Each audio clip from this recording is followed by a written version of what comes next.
বান্দরবানে যেতে চাই, আমার সহকর্মী রয়েছেন, আমার সহকর্মী ইয়াসিনুল হাকিম বান্দরবান থেকে আমাদের সাথে যুক্ত হচ্ছেন এবং আমরা দেখতেই পাচ্ছি যে আইন শৃঙ্খলা বাহিনীর ব্যাপক সদস্য কিন্তু সেখানে রয়েছে। ব্যাপক সদস্য দেখতে পাচ্ছি আমরা। নিরাপত্তা জোরদার করা হয়েছে জানাবেন, আর সেখানকার আপডেট জানতে চাই। নির্বাচন ঠিক শুরুর আগে প্রস্তুতি কেমন দেখছেন?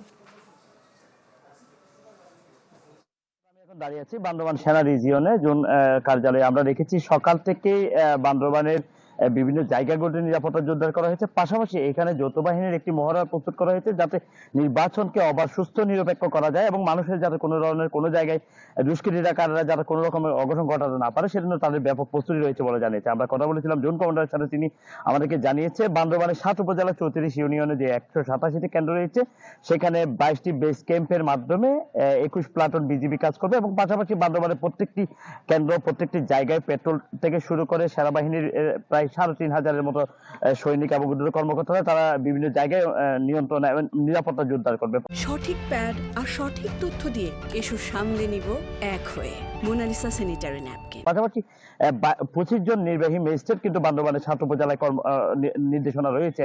আমরা তবে সকাল থেকে আমরা দেখেছি এখানে, আমি যেখানে দাঁড়িয়ে আছি বান্দরবান সেনা জোনের কার্যালয়ে, আমরা দেখেছি যৌথ বাহিনীর মহড়া চলছে।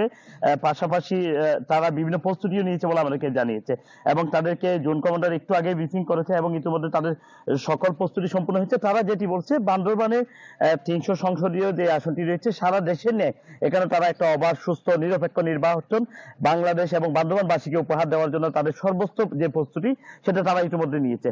এবং আপনি একটু লক্ষ্য করলে দেখতে পাবেন এখানকার যে বিজিবি, র্যাব এবং সেনাবাহিনীর পক্ষ থেকে বিভিন্ন মহড়া গাড়িগুলো বের হচ্ছে শহর কেন্দ্রিক মানুষকে সচেতনতা বৃদ্ধি থেকে শুরু করে প্রত্যেকটি জায়গায় কিন্তু আসলে তারা নিরাপত্তা জোরদার করছে।